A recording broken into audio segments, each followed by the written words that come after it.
তুমি কি সিগারেট খাও? হ্যাঁ খাই। কেন খাও? কেন খাই তা তো বলতে পারবো না, বাট আমার যদি একটা নির্ঘুম রাত আপনার হাতে উঠে দিতে পারতাম তাহলে আপনি হয়তো বুঝতে পারতেন কেন আমি সিগারেট খাই। এখন থেকে আর খাবে না। কেন খাবো না? আমি বলছি তাই। আপনি বলছেন মানে? কে আপনি? আর আমার সম্পর্কে আপনি কি বা জানেন? জানি না, আমি বলছি তাই শুনতে হবে। সরি আপু, মাফ করবেন, আমার পক্ষে আপনার এই কথাটা রাখা কোনোভাবে পসিবল না।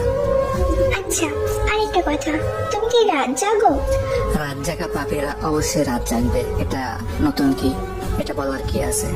আজকে রাত থেকে ভালো ছেলেদের মতো ঘুমাই পড়বা। আজ তো আমি আপনাকে চিনিও না, আর আপনার কথা আমি শুনবো বললেই হবে নাকি? জি, বললেই হবে। আর মুখের উপরে তো কথা বলো কেন? মেরে সোজা বানিয়ে দিব। আপনি ভাবতেছেন আপনার এইসব নরম নরম কথায় আমি গলে গিয়ে নিজেকে পরিবর্তন করে ফেলবো, বাট এটা কোনোভাবে সম্ভব না আপু। আমি অগোছালো ছিলাম আর অগোছালো থাকবো, আপনার এসব কথায় কোনো কিছু আমার যায় আসবে না। এত অগোছালো কেন তুমি? অল্প বয়সে পরিবারের দায়িত্ব কাঁধে নেওয়া অ্যান্ড একটা মানুষকে খুব বেশি ভালোবাসার পরেও তার দেওয়া আঘাতগুলো আমাকে অগোছালো করে ফেলছে। আমি অগোছালো ছিলাম না। নিজেকে গুছিয়ে রাখতে পারো না? যার জীবনের কোনো ত্রিসীমানা নাই তার জীবনটা গুছিয়ে আর কি হবে? তুমি এত রোগা কেন? খাওয়া দাওয়া ঠিক মতো করো না? পরিবারের টেনশন, প্রিয় মানুষের আঘাত, এগুলা নিয়ে ভাবতে ভাবতে রাতটা এমনি পেরিয়ে যায়।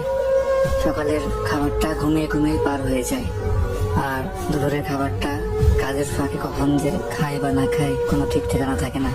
আর রাতের খাবার তো বন্ধুদের আড্ডায় ভুলেই যায় খাবারের কথা। এত এলোমেলো হয়েছে কিভাবে? ওই যে বললাম না, পরিবারের টেনশন আর আপনার মতো একটা প্রিয় মানুষের আঘাত। ও আচ্ছা, আসলে তোমার জীবনের মানুষটা ভুল, এই জন্য তুমি ঠকে গেছো।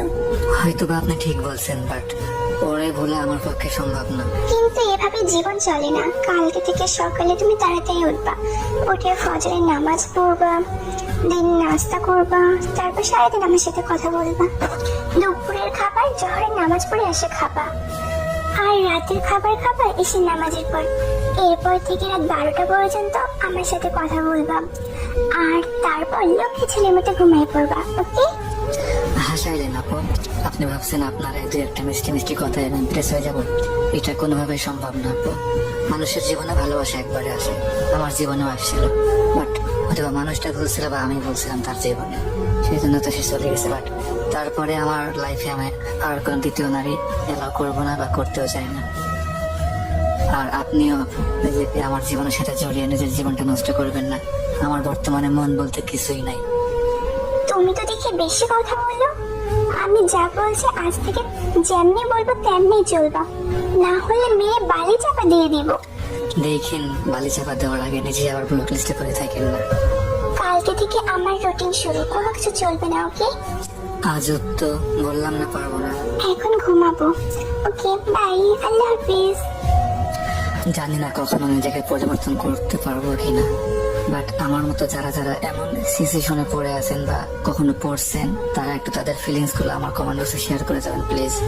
এন্ড যদি আমার এই ভিডিওটা ভালো লাগে থাকে, সবাই প্লিজ কষ্ট করে একটু ভিডিওটা বেশি বেশি শেয়ার করে দিবেন।